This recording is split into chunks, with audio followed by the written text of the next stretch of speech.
ሙስጠፋ ሀጂ መሐመድ በጾም መካከል አረፍ ብለው ነፋሻማ አየር መቀበል ፈልገዋል።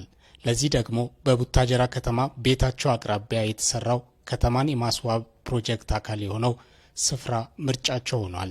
እንደዚህ አይነት እድል ትውልዱ ማግኘቱ አስደንቋቸዋል። ይሄ እኮ እኛው አዲስ ተወለድን አሁን ተወልደናል የሚለውን ዓላማ ነው ያዝነው። እስቲ መጥተን እዚህ ጋር ይኸውና በወንበር ተሰርቶልን ኮሪደሩ ተሰራ በኋላ ይኸውና ምናውብ የትውልዶች ይሄ ለትውልዶች ወደፊት ወላሂ የትም አገር ለኛ አረብ ነው አረብ በቃ ሆናለች ማለት ነው ኢትዮጵያ። በአማረ የእግረኛ መንገድ ወደ ዕለት ስራው የሚጓዘው እንዳልካቸው በቀለ በማዕከላዊ ኢትዮጵያ ክልል ያለው መነቃቃትና ህዝቡ ከየአስተዳደሩ ጋር አብሮ የመስራት ባህል ውጤት እያመጣ እንደሆነ ያነሳል። በዚህ በማዕከላዊ ክልል ቡታጀራ ከተማ ካሉት ክልሎች ላይ አሁን ግንባር ቀደም ነው እሱ ብለን የምንመሰክርለት ነው። እሱ አንደኛ ህብረተሰቡ ታዛዥ ነው። ከመንግስት ጋር እጅ ለእጅ ተያይዞ ዞሮ ልማቱ የራሱ ስለሆነ እጅግ በጣም ሳይጠየቅም ነው ስራዎችን እየሰራ ያለው። በስራውም ደግሞ ደስተኛ ነው እሱ። ፍሬዎቹን እያየ ነው እሱ። የአማረ ከተማ መገንባት እፈልጋለሁ የሚል ሀሳብ የቡታጀራ ከተማ ይዞ ሲነሳ የህዝብ ይሁንታን አግኝቷል የሚሉት ከፍተኛ የፋይናንስ ባለሙያው ጸጋዬ ሬሳ ይህ ቀድሞ በመከናወኑ ነዋሪው አጥሩን ቤቱን ለተሻለ ነገር ሲል አፍርሷል ባይ ነው። መጀመሪያ ይህ ከመምጣቱ በፊት ውይይት ተደርጓል። እያንዳንዱ ነዋሪ የሚመለከተው በተለይ አስፋልት አካባቢ የኮሪደር ልማት የሚሰራበት አካባቢ ውይይት ተደርጎ በፍላጎት ነው እንጂ በሌላ ችግር ሳይሆን በፍላጎት እንዲፈርስ ተደርጎ ሁሉም በጋራ ማለት ነው። ያው የጋራ የአካባቢው ልማት የሁሉም የህብረተሰቡም የሁሉም መሆኑን ታውቆ ተረድቶ በጋራ ነው እየፈረሰ የነበረው። ፈርሶም አሁን እየተሰራ ያለው ያው የምታዩት ነው እንደምታዩት ነው። ሌላ ችግር እስካሁን ምንም የተፈጠረ ነገር የለም።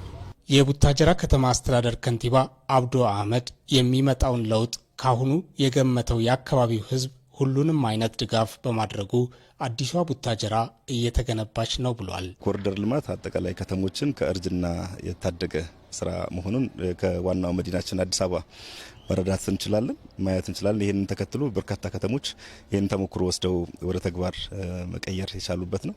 አንድ ቡታጀራን በተመሳሳይ ይህንን ተከትሎ ወደ 25 ኪሎ ሜትር የኮሪደር ልማት ስራ መስራት አለብን። ቡታጀራ ከተማን አሁን ያላት የውበት ደረጃ፣ የእድገት ደረጃ፣ የልማት ደረጃ፣ የምቹነት ደረጃ መስተካከል ማደግ መቻል አለበት በሚል የዚሁ እቅድ አካል የሆነው 25 ኪሎ ሜትር በማቀድ ወደ ተግባር ገብተናል። ፓርኪንግ ሳይቶች ያሉት፣ ፋውንቴነሮች ያሉት፣ የፕላዛዎች ያሉት፣ ግሪነሪ ሳይቶች ያሉት፣ ህዝብ አደባባዮች ያሉት ጥንቅቅ ያለ ኮሪደር ልማት ስራ መስራት አለብን በሚል አጠቃላይ ከማህበረሰቡ ጋር ተግባብተን የጋራ መግባባት ፈጥረን ኮሪደር ልማት ለከተማችን ያስፈልጋል አያስፈልግም በሚል ሲሪየስሊ ተነጋግረን እሺ ማሳካት እንችላለን አንችልም የሚለው ነገር ላይ በደንብ ተነጋግረን ነው ወደ ተግባር የገባ ነው። በማዕከላዊ ኢትዮጵያ ክልል ያሉ ከተሞች ስታንዳርዱን ያሟላ ጥራቱን የጠበቀ ኮሪደር መገንባት እንደሚጠበቅባቸው ነው በምክትል ርዕሰ መስተዳድር ማዕረግ የከተማ ልማትና ኢንዱስትሪ ዘርፍ አስተባባሪና የከተማ ልማት ኮንስትራክሽን ቢሮ ኃላፊ ስንታየ ወልደ ሚካኤል የሚያሳስቡት። ይሄ ስራ ባክ የሚያደርግ ከሆነ 3 ዓመት 4 ዓመት ላይ መልሶ የሚፈርስ ስራ ከሆነ ትረስት ሉዝ እናደርጋለን። ታሳቢያችን ዘላቂ ስራ ነው። በዛ ጊዜ መልሰን እንደገና ያን ያህል ኢንቨስትመንት የማምጣት አቅሙም የላቸውም ከተሞቹ። ምን ሰራው ስራ ዘላቂ ለምሳሌ የኛ ኮሪደር ስራ ለ10 ዓመት ለ15 ዓመት ለስንት ዓመት ነው የሚያገለግለው? ዲዛይናችን ላይ ይመለሳል እኮ። እሱ ጥራት ሌቭላችንን አብሮ የሚወስን ነው። ስለዚህ ጥራት ምንም ኮምፕሮማይዝ ማድረግ የለብንም። ያስቀመጥናቸው አደረጃጀቶች ስራ ገምግሞ የሚመሩበት ስርዓትን በደንብ ቼክ መደረግ አለበት። ዕለታዊ ግምገማ በየሳይቱ ደን ሪፖርት እስከሚመለከታቸው ደረጃዎች እውነት እየደረሰ ነው ወይ በምንለው አይነት መንገድ የሚለው በደንብ ማየት ነው። ተቆጥረው የተቀመጡ ስታንዳርዶች በፍጹም ሚስ መደረግ የለባቸውም። ስታንዳርድ የጠበቁ ስራዎች ናቸው መሰራት ያለባቸው። ብዙ ሀብት ስለሆነ የሚፈሰው። የከተማ ነዋሪዎች በተሰራው ስራ ደስተኛ ናቸው። ጽዱና ውብ ከተማ ለሚገነባ ድጋፋቸውን ይገልጻሉ። እኛ ሽማግሌ ነን መኪና ይገጨናል አይገጨንም ብለን እያሰብን ነበር። አሁን በቀጥታ በእግራችን እንደ ልብ እየሄድን ነው። አሁን ስንወጣ ስንገባ እንኳን በቀን ቀርቶ በማታ እንዲህ ብለን ነው የምንሄደው። በማታ እንዲህ እየተዝናናን ነው የምንሄደው። ማነው የሰጠን? እግዚአብሔር ነው። እናንተ በረከቱ ይስጣችሁ። እግዚአብሔር ቢልክልን ነው መልእክቱ። ትእዛዝ ከላይ ነው። እናንተም ደግሞ የእድሜ ጸጋ ይስጣችሁ። ጥቅሙን አወቀው ህዝቡ። ለምን አሁን ፊት በዛች መንገድ አልነበረም ህዝቡ የሚሄደው። አሁን ለህዝቡ ተለይቶለት ህዝቡ በቃ እንትን የለም፣ እንትን መሳቀቅ የለም። መንገድ በማስፋት መንገድ በማውጣት ምናምን ነገር ከፍተኛ የሆኑ ስራዎች እየተሰሩ ነው ያሉት። አሁንም ያው ይሄ ነገር ደስ ይላል።